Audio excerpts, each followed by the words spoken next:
cette lecture intuitive pour le mois de février 2019. J'espère que vous allez tous très très bien. Alors, on va faire ça ensemble. Vous remarquerez, comme je l'avais dit dans ma petite vidéo de présentation, que le modèle allait un petit peu changer pour inclure d'autres thèmes dans cette lecture mensuelle. Donc, je vous explique un petit peu, vous allez mieux voir après, hein. C'est vrai que ma table est un peu petite et puis du coup, vous n'arrivez pas forcément à voir toutes les cartes. Alors, ici, il s'agit de votre énergie à vous pour le moment, pour l'instant, en cette fin de mois de janvier, début février, l'énergie qui vous entoure. Ça, c'est la position de ce que vous souhaitez le plus. Ça, c'est ce qui vous protège, ce qui vous aide à obtenir ce que vous souhaitez le plus. Et ça, c'est le défi, le challenge, l'obstacle à dépasser, à surmonter pour obtenir ce que vous souhaitez le plus. Ici en bas, c'est beaucoup plus détaillé, c'est-à-dire que la première position ici, c'est votre vie sentimentale, relationnelle. La deuxième, c'est votre vie financière et professionnelle. Cette position, la troisième position, c'est votre vie, c'est tout ce qui touche à, c'est difficile à expliquer, là, c'est tout ce qui touche à votre âme, à votre développement personnel, à votre conscience, à la petite voix intérieure, le travail que vous faites sur vous, sur le travail qu'on fait sur soi pour cheminer à travers le mois. Et la dernière position ici, bon, vous en avez deux, normalement il n'y en a qu'une. La dernière position ici, c'est l'issue, le résultat en fin de mois, en partant du principe que vous vous servez des énergies positives pour surfer un petit peu là-dedans, pour arriver un petit peu à tirer votre épingle du jeu, entre guillemets, c'est-à-dire à faire votre part, qui est le travail qui vous est proposé de faire durant ce mois. Avant de continuer, parce qu'on me pose systématiquement la question et voilà. Les cartes que j'utilise s'appellent The Chinese Tarot Deck et puis pour l'extension sur Vimeo, ce sera le Tarot universel. D'accord? Voilà. Alors, waouh! Pour vous, c'est waouh! Je sais pas, je crois que ça doit être la 4 ou 5e lecture que je fais pour ce mois de février et je vous assure que tout le monde n'a pas ce que vous avez. Vous avez une, deux, trois, quatre, cinq arcanes majeures et pas des moindres, les plus puissantes qui soient. Alors, on va commencer, et puis là, l'issue est super positive aussi. On va commencer, vous allez un petit peu mieux comprendre ce que je veux dire par là. L'énergie autour de vous, hein, fin janvier, début février, c'est Confucius et le chariot. Ce sont deux arcanes majeurs. Confucius, c'est le jugement, d'accord? C'est la résurrection, c'est la renaissance. Vous êtes en pleine renaissance. Vous êtes comme un nouveau-né. Le chariot, c'est l'énergie de la réussite, de la victoire, de la rapidité, du mouvement plutôt que de la rapidité. Le mouvement, mais c'est aussi, surtout pour moi, une forme de retour à qui on est véritablement, une forme de retour à soi, c'est le retour à la maison. Le chariot symbolise le chemin qui nous ramène à la maison. Mais la maison, c'est quoi? C'est soi, c'est qui on est, c'est notre essence, notre être. Alors, une renaissance pour redevenir ou pour devenir ou redevenir, selon les personnes, véritablement qui on est. Il y a un retour à nos valeurs, c'est au-delà du principe, c'est vraiment notre essence.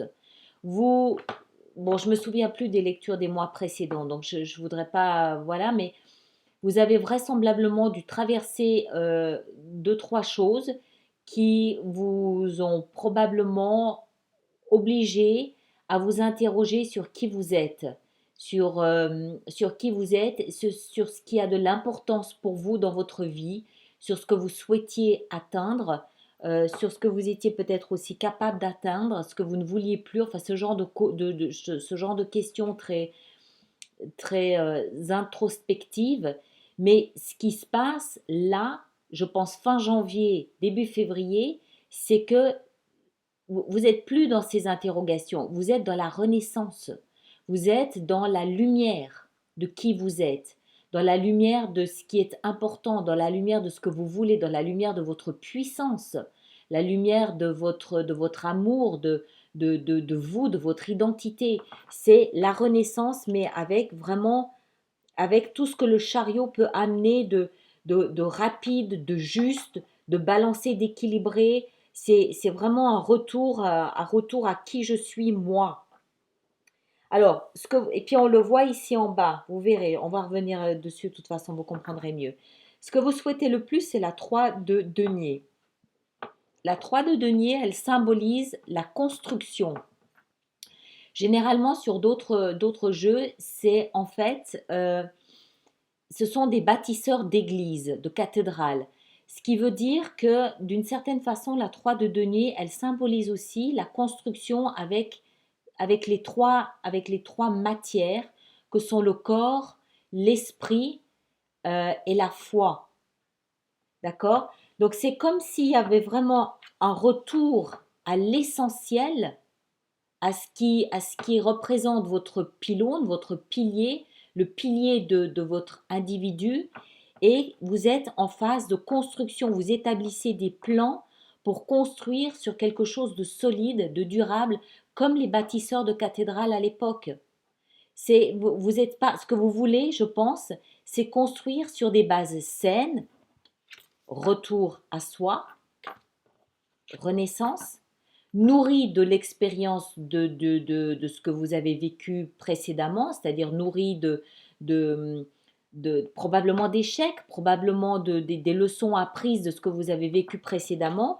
Vous voulez maintenant construire quelque chose fait pour durer. Vous n'hésitez pas pour ça, vous savez, vous avez compris que vous allez probablement devoir faire des compromis dans le sens où vous avez probablement besoin de l'expertise d'autres personnes pour bâtir cet édifice que vous vous apprêtez à bâtir. Ça ne va pas se faire comme ça et vous n'allez pas le faire tout seul. Vous allez être obligé de vous appuyer sur la connaissance, le savoir, l'expertise d'autres personnes pour faire ça. Mais vous le faites sans craindre parce que vous savez maintenant qui vous êtes. D'accord? Ce retour à soi est essentiel dans votre chemin maintenant. Vous n'avez pas peur de demander l'avis d'autres personnes. Vous savez que ça ne va pas vous déstabiliser parce que vous avez confiance. Le socle sur lequel vous bâtissez maintenant est pur. Il est clean. Il y a le physique, il y a l'esprit et il y a le spirituel ou la foi. D'accord? Ça ne veut pas dire que vous êtes religieux, même si vous pouvez l'être, mais la foi en vous, la foi en la vie, la foi en vos chances, la foi en l'amour, la foi en votre droit à atteindre le bonheur. La base est solide, elle est juste, elle est solide, elle est stable. Et vous, maintenant, ce que vous voulez le plus, c'est bâtir là-dessus, construire. Alors, qu'est-ce qui va vous aider là-dedans? L'univers. C'est quand même waouh! C'est l'univers qui vous aide. L'univers, ça veut dire quoi? Ça veut dire, c'est la dernière carte du jeu du tarot. La dernière carte, elle implique, de par ce fait, que vous avez maîtrisé ou compris, tout au moins, les leçons des 20 cartes précédentes pour arriver à ce stade. C'est comme des marches que vous grimpez. Quand vous arrivez à la dernière marche, ça suppose que vous avez engrangé l'expérience, le savoir, la connaissance des 20 marches précédentes. Vous êtes arrivé à un point de OK, je ne peux pas aller plus loin. Je suis obligé de passer à un chapitre différent. D'accord? Et donc, c'est l'univers qui vous protège, qui vous guide, qui va vous aider, comprendre que là, vous bâtissez quelque chose de différent, mais nourri de c'est une résurrection, c'est pas une naissance, c'est une renaissance. Une renaissance suppose que vous avez acquis quelque chose de la vie d'avant, de la naissance d'avant. D'accord? C'est super puissant, c'est vraiment waouh! C'est très bien, moi j'aime beaucoup. Alors, les problèmes commencent. Ça, c'est la position du challenge, du défi, de l'obstacle que vous avez à surmonter pour arriver à bâtir, à construire ce que vous voulez bâtir et construire. Et ce n'est pas des moindres. Vous avez le magicien. Qu'est-ce que ça veut dire? D'abord, qui est le magicien? Le magicien, c'est le chiffre 1, c'est-à-dire, bon, il y a le fou entre les deux, d'accord? Vous ne l'avez pas, le fou. Non, vous ne l'avez pas. Il y a le fou entre les deux. Mais le 1, ça veut dire que en fait, je crois que c'est bien de le comprendre comme ça. Entre ces deux cartes, il y a le fou, le zéro, et après on a le un. Vous passez directement au un. Quand on a le zéro entre les deux, le zéro c'est un petit peu l'étape tampon pendant laquelle on va digérer ces 21 cartes précédentes et on fait le vide. C'est une espèce de sas, le zéro, qui nous permet de commencer quelque chose ici tout de suite après. C'est vraiment le sas qui permet de vidanger et de repartir en étant bien, en étant comblé. Vous n'avez pas ce sas. Vous passez directement de la 21 à la 1. Ça veut dire quoi? Ça veut dire que c'est un peu gros pour vous. C'est un peu gros. C'est, vous avez du mal à passer tout de suite de 21 à 1. Le magicien, c'est quelqu'un d'extrêmement puissant. C'est l'alchimiste. C'est celui qui porte en lui la puissance des 4 as. Le bâton, l'épée, le denier et la coupe. Imaginez sa force, sa puissance. Et c'est votre défi. C'est-à-dire que je pense que vous avez du mal à voir la force et la puissance que vous avez pour faire ce nouveau départ. Vous avez du mal à comprendre. Le magicien, il a le savoir des 4 as. Vous avez du mal à accepter, à intégrer le fait que vous avez cette connaissance en vous.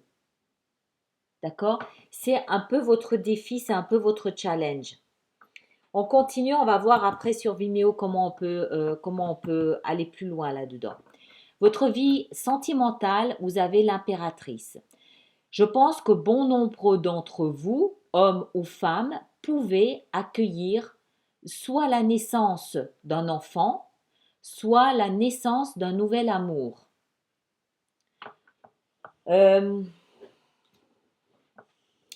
L'impératrice, c'est celle qui féconde, c'est la fertilité. Donc, ça va tourner là autour, d'accord? Soit vous, voilà, vous avez peut-être, c'est peut-être pour ça que vous devez bâtir quelque chose de nouveau, parce que vous êtes en train de bâtir une famille peut-être, d'accord? Euh, Ça peut aussi concerner un nouvel amour, d'accord? Euh, c'est pas, il faut en rajouter. C'est assez compliqué à ce stade-là d'être plus précis. Mais vous êtes en train de couver, si je peux dire ça comme ça, homme ou femme, de couver quelque chose de nouveau, quelque chose de précieux, quelque chose qui est issu de cette renaissance. Ça peut aussi simplement être, pour ceux qui ne sont pas en position de procréer ou ceux qui sont seuls ou célibataires, ça peut aussi être la naissance d'une nouvelle vision de votre vie sentimentale. D'accord? Il y a quelque chose de nouveau qui émerge de l'émotion. C'est une position de fécondité, de fertilité, c'est la tourbe l'impératrice, c'est la tourbe qui va aller nourrir votre vie émotionnelle, votre vie sentimentale. Que ce soit en accueillant un enfant dans votre foyer, que ce soit en accueillant un nouvel amour dans votre foyer, une nouvelle attitude face à l'amour pour vous, pour ceux qui ont envie, mais là, on est dans la création, on est dans la fertilité, on n'est pas dans la fin de quelque chose concernant votre vie sentimentale. D'accord? Ça peut aussi être une nouvelle vision de votre vie sentimentale, une nouvelle vision de votre vie de famille. Mais c'est pas la fin, c'est le début, je protège, je nourris, je féconde quelque chose de nouveau dans ma vie sentimentale. Il faut en rajouter pour avoir une meilleure idée. Dans votre vie financière et professionnelle, alors là, vous êtes à la fin de quelque chose. Vous avez la 10 de bâton. La 10 de bâton, elle nous parle de la fin d'un cycle difficile et lourd à porter. Vous portiez un fardeau qui n'était peut-être même pas le vôtre d'ailleurs, mais voilà, là vous devez le poser. Vous êtes en train de comprendre que vous devez le poser. Ça n'a rien à voir avec ça. Je pense que ça ici, pour moi, ça concerne davantage votre identité, d'accord? Le retour à la maison. Ça concerne votre essence. le travail, je ne pense pas que le travail ou les finances soient votre principale préoccupation. C'est peut-être d'ailleurs pour ça que vous portez ce fardeau. Vous êtes davantage concerné et concentré par ce qui se passe dans votre vie personnelle, intime, que par ce qui se passe pour vous au travail. Euh, il est possible, il est possible que ces ennuis découlent du fait que vous étiez concentré et occupé ailleurs pendant certains temps. D'accord?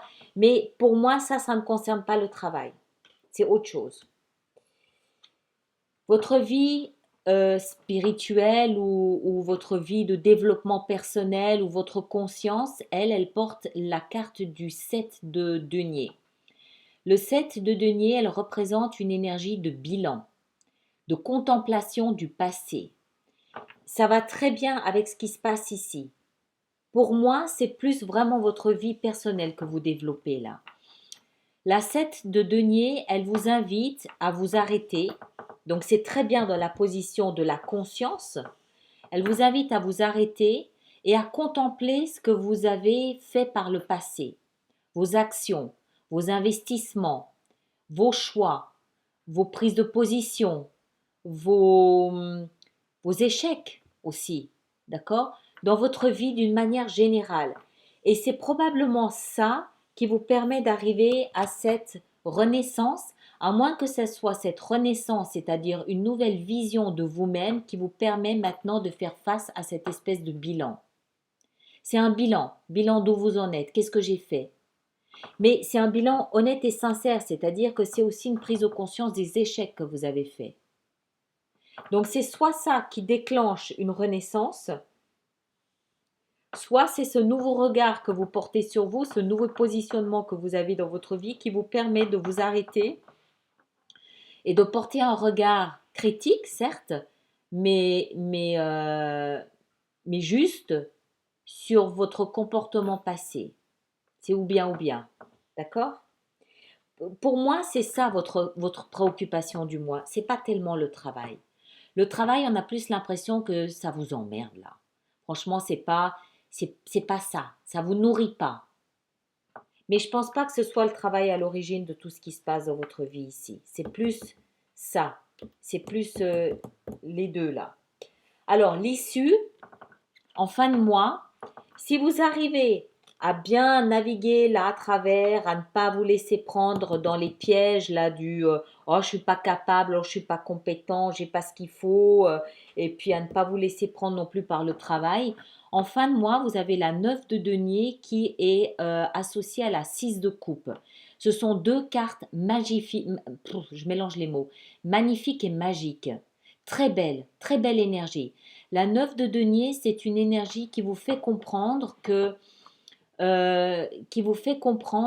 tout ce que vous avez, tout ce dont vous jouissez aujourd'hui sur un plan matériel, mais pas uniquement, ça peut aussi être, les deniers représentent aussi l'image que vous avez de vous-même. D'accord? Cette nouvelle image que vous avez de vous-même, vous êtes conscient, vous prenez conscience, avec le bilan que vous faites, que vous ne devez ce travail qu'à vous-même, que c'est grâce à vous, grâce à votre persévérance, grâce à ces 21 marches que vous avez grimpées, grâce à la construction que vous êtes en train de mettre en place, grâce au fait que vous prenez conscience des outils, des compétences et des atouts que vous possédez. Vous pouvez, en fait, c'est celui qui se frotte le ventre. Voilà, il se frotte le ventre, il est bien, il est dans le confort matériel, le confort spirituel, le confort physique, le confort familial peut-être aussi. Il est bien, il est content de lui. C'est celui qui est content de lui. La 9 de denier, elle nous explique aussi par contre que vous êtes peut-être un peu seul dans ce processus. Mais on a ici la 6 de coupe. La 6 de coupe, elle parle d'enfance.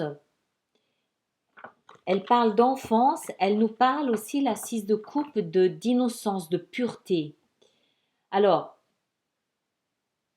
ça peut, ça peut à nouveau faire allusion à cette possibilité d'enfant qui vous comble. Pour certains, ça peut être l'envie de faire un enfant seul ou de s'occuper de retrouver ou de s'occuper d'un enfant seul, ou pour d'autres, ça peut être cette sensation de revenir à un moment de grande jouissance, euh, comme une sorte de période d'innocence où vous étiez juste bien. C'est des jeux, c'est des jeux enfantins, c'est la pureté, voilà, c'est la pureté, c'est l'innocence. L'innocence dans laquelle vous êtes bien, vous vautrez un petit peu, vous êtes confortable dans une forme de, de jouissance, de jouissance innocente de ce que vous possédez, de là où vous êtes. C'est un très grand confort, une très grande autosatisfaction. D'accord? On va voir, on va essayer d'en rajouter parce que ça peut prendre différentes directions. On va déjà voir là votre énergie autour de vous, de quoi il s'agit avec Confucius et le chariot. Alors, qu'est-ce qui vient éclaircir cette position-là? Pourquoi nos petits scorpions sont-ils tellement bien, tellement satisfaits de là où ils en sont? Alors, quelle énergie vient nourrir ça? La 3 de denier. Alors, c'est probablement parce que vous construisez encore une fois quelque chose, c'est vraisemblablement ça qui vous permet de vous sentir aussi bien que ça. Je vais en rajouter encore une peut-être. Ouais, la 9 de d'épée, vous dépassez quelques craintes, quelques angoisses. Alors, on va voir là, cette 3 de denier, là, ce qu'elle nous signifie. La 4, c'est votre maison que vous bâtissez. D'accord? Ce qui vous aide, l'univers, de quelle façon l'univers peut-il vous aider là-dedans? De quelle façon l'univers peut-il vous aider là-dedans? Avec le valet d'épée. Et pourquoi le magicien est-il si difficile à accepter? Qu'est-ce qui vient soutenir le magicien? La 6 de coupe. Encore une. Ouais, vous savez à quoi je pense? J'ai l'impression que certains d'entre vous vont passer à un mode de... Moi, ça me fait penser à l'adoption. Il y a une notion d'enfant ici, assez fort, hein. Pour moi, Ou alors, vous épousez peut-être quelqu'un que vous connaissez depuis longtemps, qui vous rappelle l'enfant, je ne sais pas. Mais je ne serais pas surprise qu'il y ait des adoptions là. Alors, l'impératrice, qu'est-ce qu'elle nous apprend? La roue de fortune, parfait, parfait. Encore une avec la roue de fortune. Ça prend du temps, il faut être patient. Alors, au niveau du travail et des finances, qu'est-ce que c'est que cette 10 de bâton? Le soleil, ça va aller, il ne faut pas vous en faire. C'est juste pas votre principale préoccupation, c'est tout. Vous pouvez mettre ça de côté, en tout cas pour ce mois de février, c'est pas important. Cette 7 de denier, qu'est-ce qu'elle nous apprend, cette 7 de denier? Qu'est-ce qu'elle nous apprend? D'accord, vous faites le bilan, le point sur votre vie sentimentale. Encore une. La lune. Encore une. La 9 de bâton. Et puis l'issue, alors qu'est-ce que c'est que cette 9 de denier avec la 6 de coupe? Qu'est-ce qu'on a avec ça? C'est quoi cette issue un peu bizarre? D'accord, il y a un cœur brisé et le succès. Vous dépassez quelque chose d'absolument... Je ne sais pas, pour moi, regardez, il est là le fou. Pour moi, je reste convaincue qu'il y a des histoires d'adoption d'enfants là au milieu, pour ceux que ça concerne. Ou peut-être de fertilité qui était dans un premier temps difficile et compliquée et qui finalement se révèle être porteuse. Je ne sais pas, faut que je rentre davantage dedans, mais ça a quelque chose à voir avec ça pour moi. D'accord? Alors, ce qui s'arrête là, je vous remercie d'avoir été sur ma chaîne YouTube. Merci de partager, de liker, de laisser vos commentaires. Et ceux qui me retrouvent sur Vimeo, à tout de suite. Merci beaucoup.